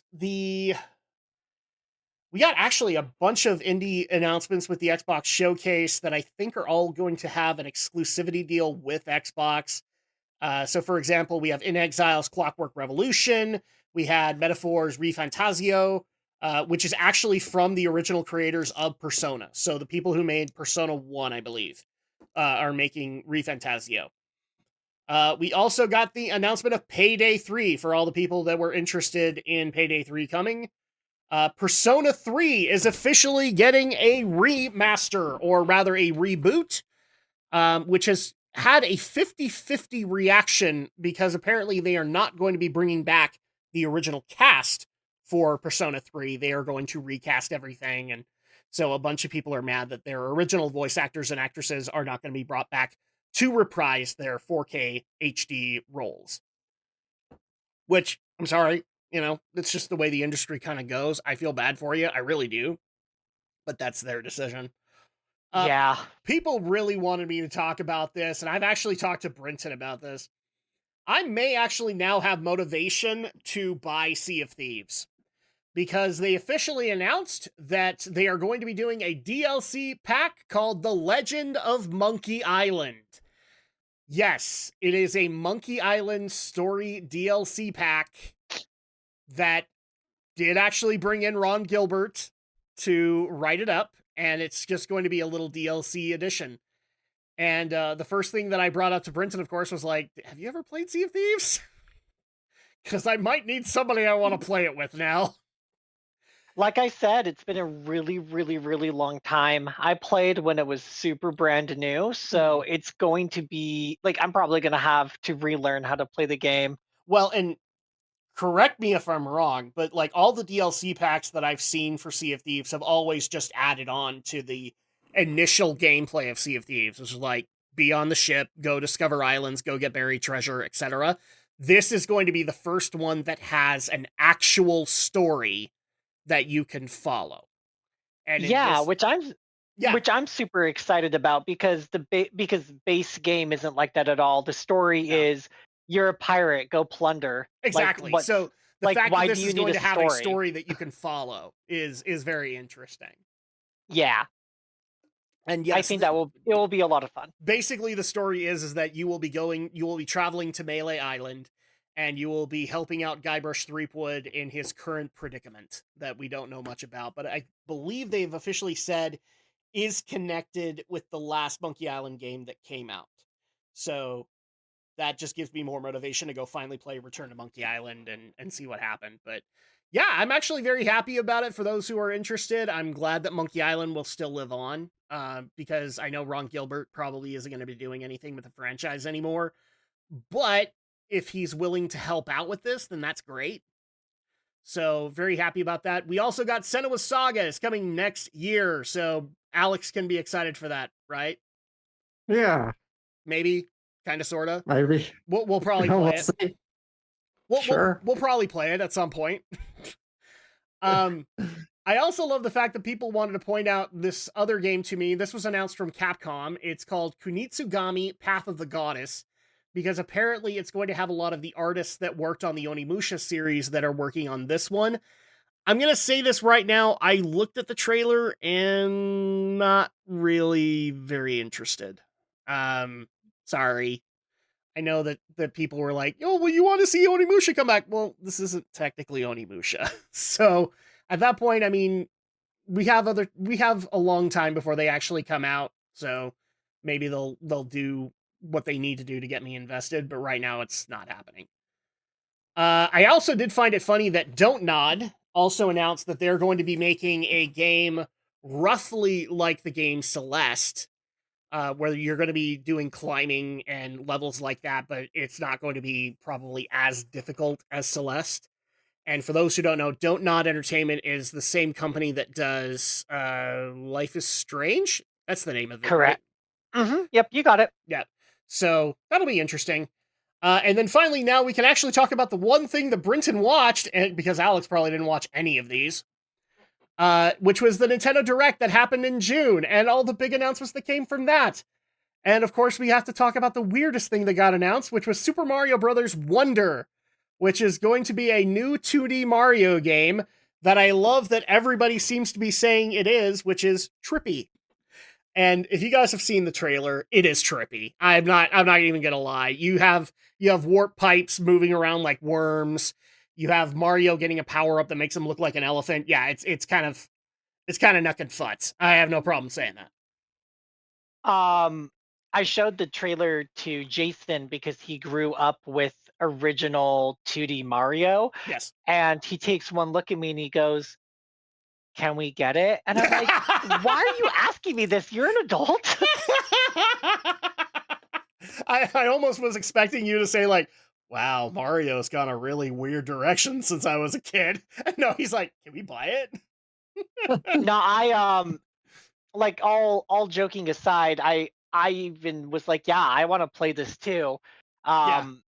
Because occasionally Jason, myself, and our daughter will play Super Mario 64 because I have the 3D All Stars game. Okay. And so I think this would be like a fun family night game. Because I think Mario 64 is also on it might be on the N64 channel, but I might be wrong. But It also is. I just Okay. also happen to be one of the people who decided to buy 3D All Stars. So did I, because like Galaxy. That was my motivation. I'm actually not the biggest fan of 64 or Sunshine, but it had Galaxy, and Galaxy to me is a great game. For me, I'm not a huge fan of 64, although for some reason I'm really good at it. Because I've been getting stars left and right.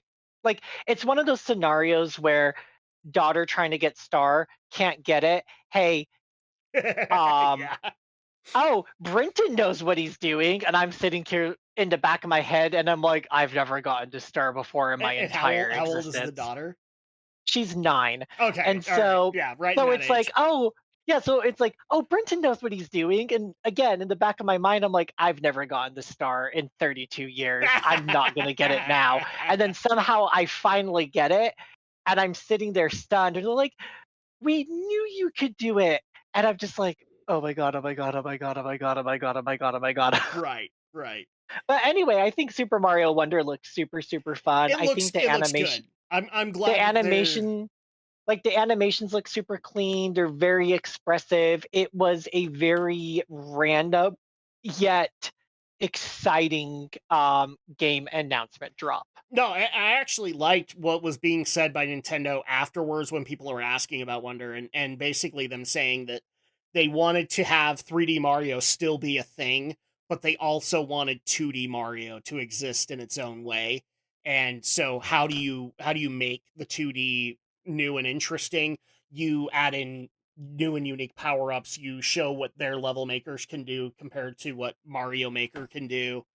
And that's exactly what they did here. So I'm very excited for it. Yeah, it's just now game number 3 of 4 coming out in October, Right. because it's not like I have anything I'm saving money for in October.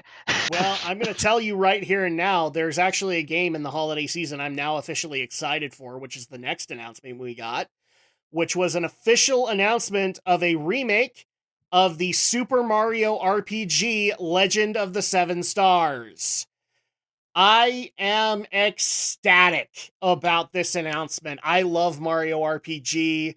I got to play it at a time in my life where things were very confusing, and I needed, at that point I needed something happy and funny in my life, and that was what Mario RPG ended up being. And I played that game endlessly, and I'm so glad it's finally getting some kind of a remake treatment. And it's Square Enix that's going to be doing it. So at that point, that's even better. And I hope that this satiates those in the Smash community that have been begging for a Geno character reveal, because now Geno has been brought up to 3D, people. He now has a glorious 3D model. You can look at that. So I'm excited about that, and that's going to be coming out in November. What did you guys think of that announcement? Go ahead, Alex. No I've been real strong talking over you. opinions on my. It's okay. I don't have any strong opinions on it because I didn't see the trailer. You will appreciate it once you see the Axum Rangers. Okay. I watched Game Grumps play it when they played it back in 2021, and it was like one of the comic reliefs I needed during the Yeah. heat of my divorce.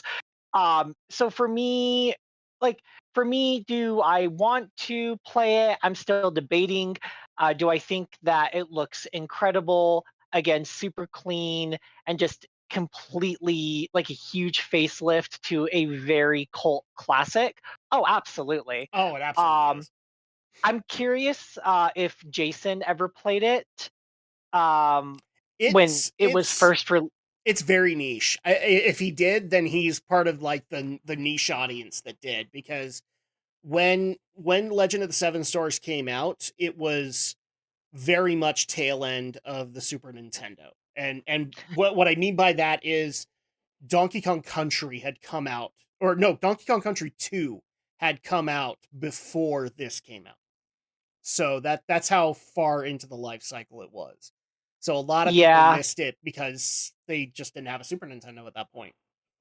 Yeah, I'm curious if he ever did, because like the games he ever played were Super Nintendo with family, and then as he grew older, his interest changed. Yeah. From playing to watching. So I haven't shown it to him yet. So it like considering that there's like 3 to 4 games that I want to get at launch in October, followed by getting remarried, I don't think I'll pick it up at launch, but it is on my radar. Okay. So the next big announcement that we got was Detective Pikachu 2 is going to be coming to the Nintendo Switch in October.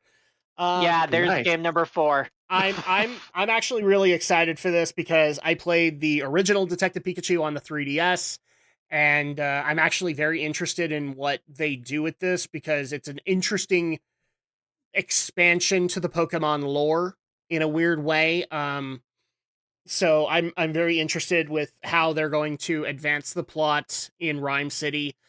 Although I will say I'm a little disappointed in one aspect of this. I was really hoping that they would announce that Detective Pikachu 1 was going to be coming to the Switch digitally, and it didn't get announced. So I'm a little disappointed in that, but I am happy that Detective Pikachu 2 is happening.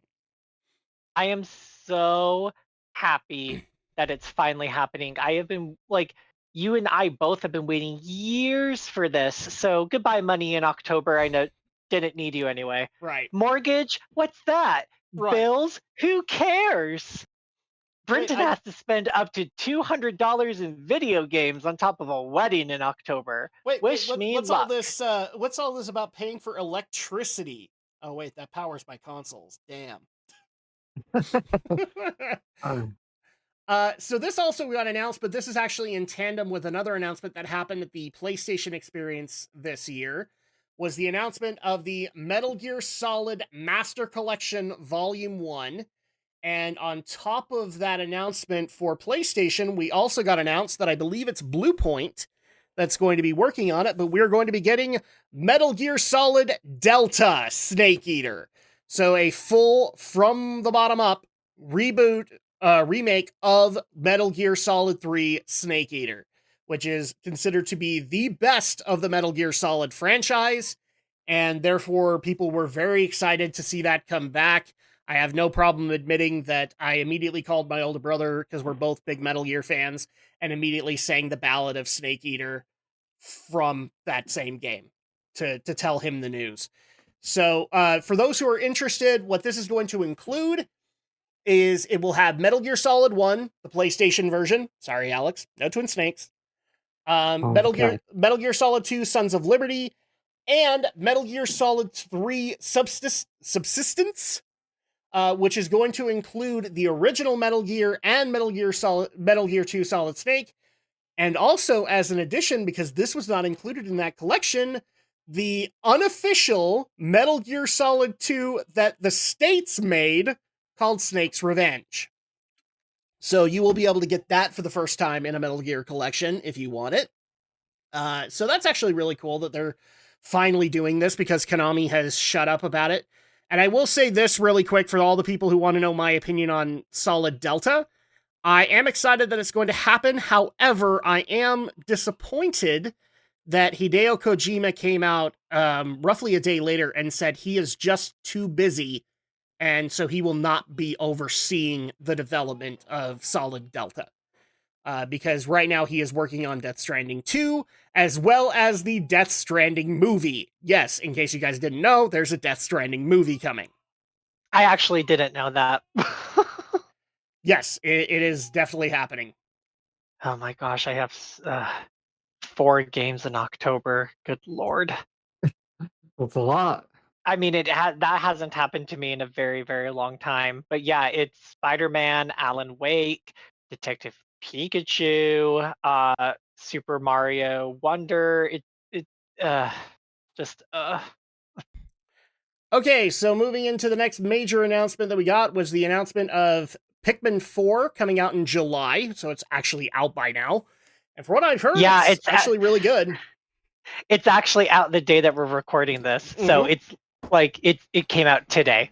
For those who are wondering when we record these episodes, and when this actually officially got announced, we also got the announcement that Pikmin 1 and 2 would be joining the Nintendo Switch eShop. So for all the people who've been craving the classic GameCube games being brought back in some way, there you go. You're going to get HD versions of Pikmin 1 and 2.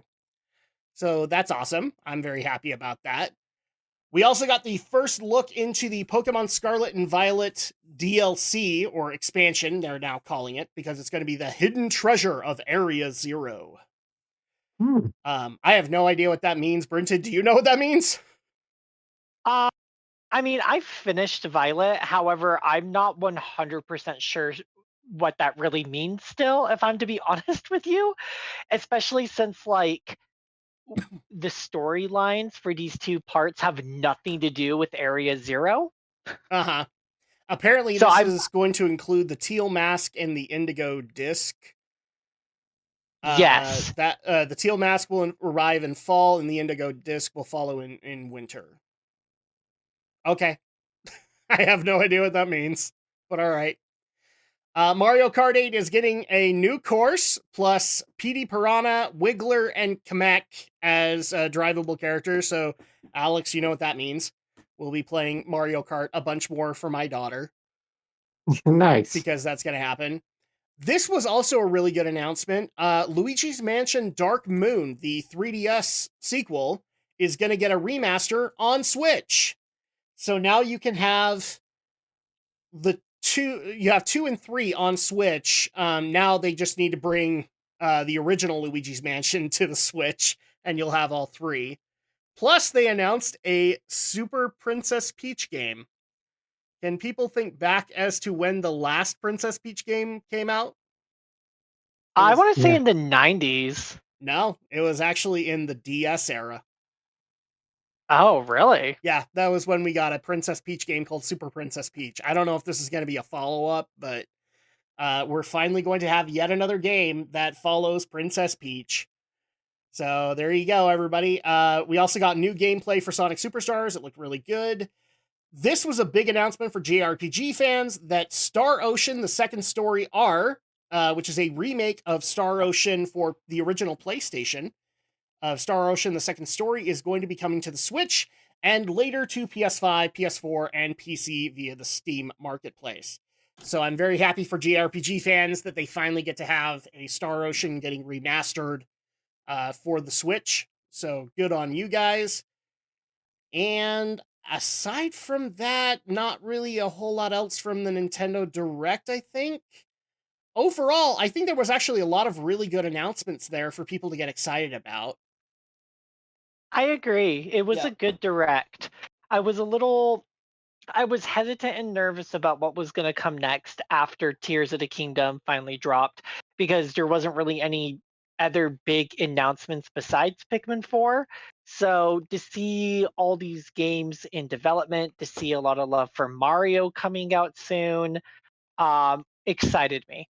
Well, and that one other thing that didn't help that was that there was actually a lot of talk that Tears of the Kingdom was the last major budget title that was going to be coming out for the Switch, and so a lot of people thought, oh, well, we're going to get the next console announcement very soon. But at least for those who wanted still for stuff to be coming out on the Switch, you still have things that are coming that you can look forward to. Exactly. So thank you. Thank you, video game industry, for destroying my bank account in October. That's what they do. That's what they do best. What can I say? Oh my god. Maybe I'll save some of those games for people to get me Christmas gifts. Like, Well, that's why I keep on telling people, like, don't buy it just because you have to go out there and buy it. Just buy it when you want to, because ultimately you will be able to get a like, especially in the case of like Super Mario Wonder, it's going to be successful. It's Mario, especially with the Mario movie this year. It's going to be successful. So there's no reason to think that like, oh, I have to come out and support this Mario game or it won't happen. So at that point, you can wait. You can wait a little bit and be able to get it on your time. Is what I'm basically maybe saying. I can add it to a wedding registry. That'll be interesting. I was like, how long is this silence gonna go for? I mean, I like the idea. me and Andrea wanted to do it, and her mom promptly shot that down. Like, Well, I can't remember what game it was, but we both wanted to put it on our bridal registry, and we didn't. oh my, Because your mom basically looked at us and went, "That's not what you put on there." Oh, well, it would have. You should have, because it would have saved you. Because you got like You got like what, 2,000 towels out of that wedding? that is a lot of towels. I know. Not that much, but there were other things that we got a lot of that never got used. I just remember you getting a lot of towels as gifts. Yes, we got lots and lots of towels. You get a lot of towels, and I think some of them we didn't even ultimately use because Andrea didn't like them. So, because I think we got a pair of like his and hers towels as a joke, and she's like, "I don't like the color. We won't use them." So it was like, okay, whatever. This is the third time I've derailed the conversation. I'm so sorry. So the last bit of announcements that we need to cover, because for some reason people really want to know our opinions on this, is that Netflix had a announcement stream that they did as well, where they unveiled the two highly desired and not controversial at all, the unveils of the One Piece live action series and the live action Avatar: The Last Airbender. So, really quick, I'm just going to bring up some of the images that we got from the trailers on these, and you guys can give your opinions on how they look. And I'm specifically not going to be bringing up like the actors unless they are in costume, so you guys can see if it's like appropriate for the era and all that. So, really quick, let me just let me share my screen here so you guys can see it. So first of all, we have the biggest picture that's come out of this, which is Aang. So this is the kid who's going to be playing Aang. I will say it looks fairly accurate. I still don't have high hopes for this series. Sorry, but I'm just being honest about it. So that's Aang. Here is, I just barely saw it. Here's live action Sokka, in his appropriate attire. And then here's also Zuko in his attire. And we also do have one for Katara that I can't seem to get other than this side panel of it. So, I mean, the outfits look appropriate. And from what you can tell of the backdrops in these images, they do look accurate, but I'm just going to be honest, I still don't have high hopes for this series. Yeah, it's reasonable to be skeptical of it. Yep. And there's the poster, I think, that's on Netflix for it coming soon. So you have all of them in their appropriate attire. Now here's the one that, of course, Alex wants to review, right? Not really. So One Piece live action. So there you go. There's the image from the trailer.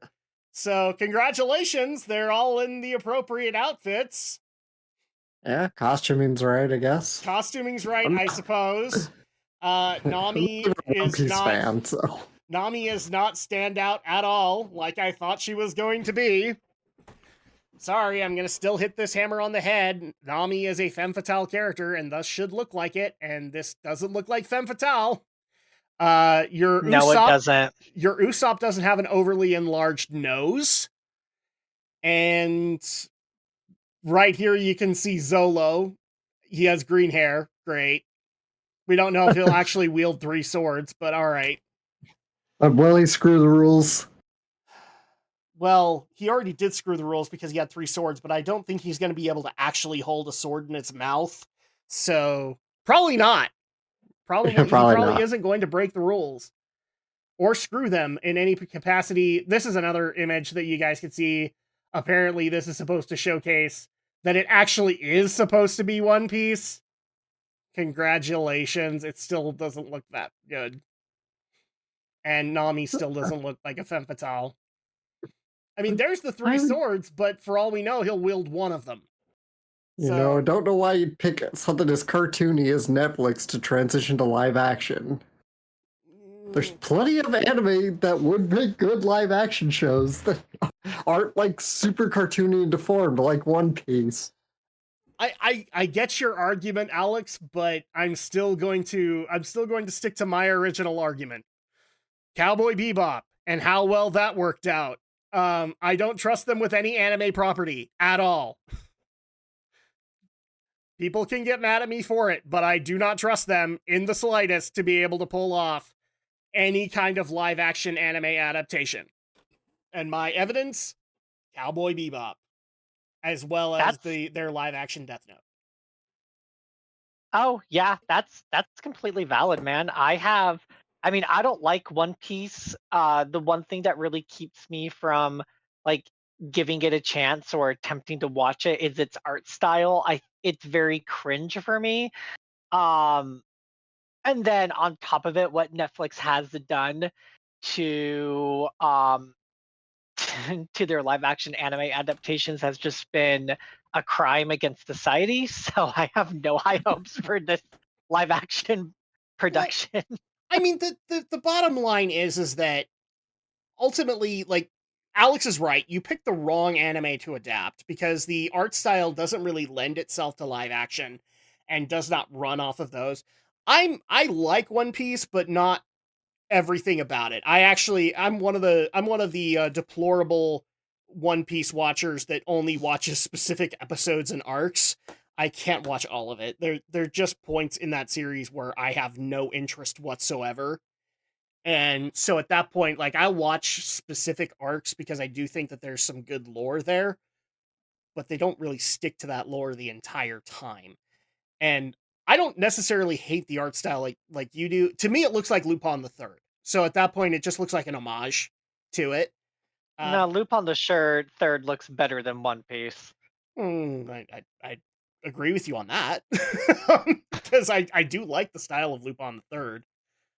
No, Netflix, don't live action adapt Lupin the Third. You guys would not do it well at all. But here's basically what I'm talking about, guys. And there was no way you could fix this. That's anime Nami. That is live action Nami. Mm-hmm. According to modern Hollywood standards, that is who you would cast to play Nami. Does she look anywhere close to the body type of the animated Nami? Well, that's the thing. Like the way that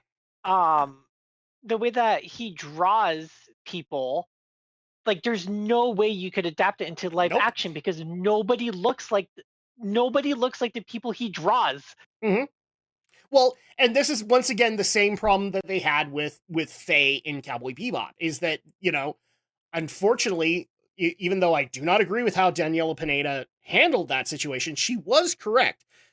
Finding somebody who looks exactly like Faye is 1 in a million. You're not going to be able to do it accurately. And of course, with Daniela Pineda, she did not fit that mold at all.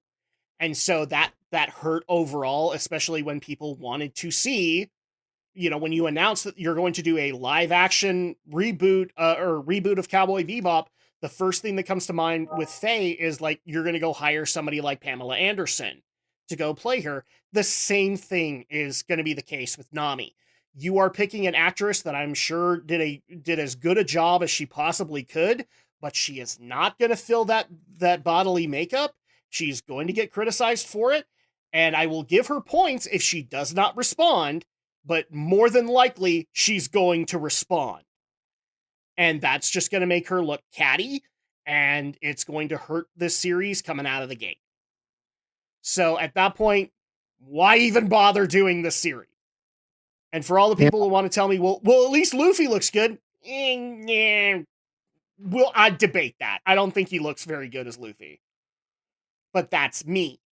That's my perception of it. So that being said, are either of you amazingly super excited to go watch these live action adaptations on Netflix when they come out later this year? No. For me, that's a resounding hell no. Because right now, Netflix is not good when it comes to the story department. Now, granted, people have told me Arcane is good, but I mean, here's my track record for it. Live action Cowboy Bebop and Netflix Castlevania, which started good and petered out pretty quickly. So not really all that excited. I've also heard that Once a Ranger wasn't. It's all right. Yeah. I liked it enough. Well, it wasn't mind-blowing, but it was fine. I'll find out when I watch it in St. George. That's going to be the bottom line of it. Unfortunately, we did have a discussion topic, but we are technically out of time. Like, we've gone over the 2 hours. And frankly, it's based off of an ongoing story that is very much connected to the writers and actors strike. So ultimately, I actually am going to delay it this time around. Because at that point, maybe we'll have more information to be able to go off of. And basically, for those who don't know, it's in regards to the writer's strike as well as the actor strike, in regards to the people using AI to mimic people's voices or appearance and not having the rights to be able to do it.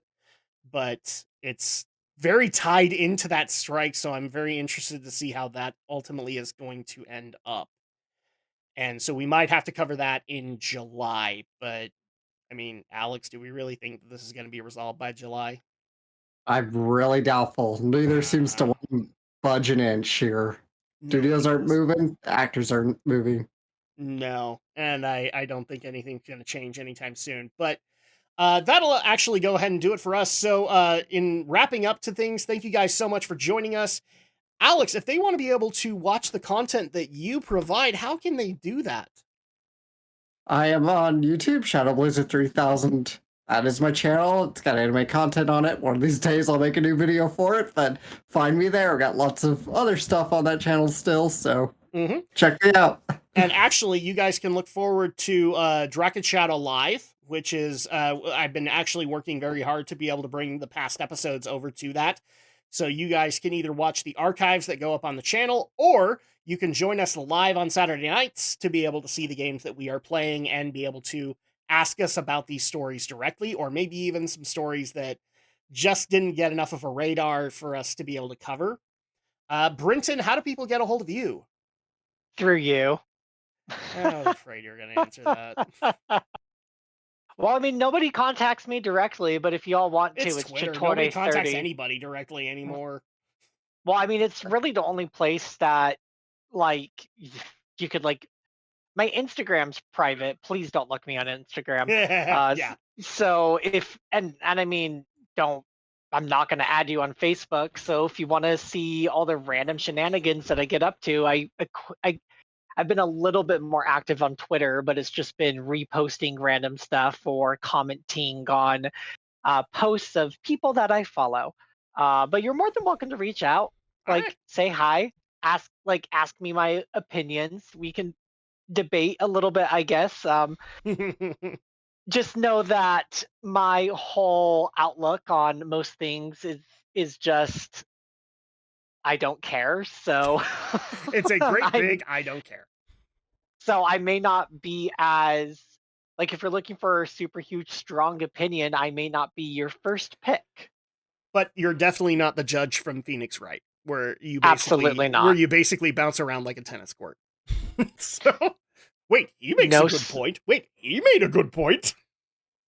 Yeah, I'm not entirely sure how somebody like that could be in such a prestigious position, but that's a discourse for another day. No, it's one of those things where I one day will show Alex the Phoenix Wright franchise, and I'm pretty sure one of the things he will love the most is the judge, because this judge just does not have an opinion of his own, and therefore every time somebody makes a good point, he's like, I'm completely swayed on this entire argument. Oh wait, now you made a good point.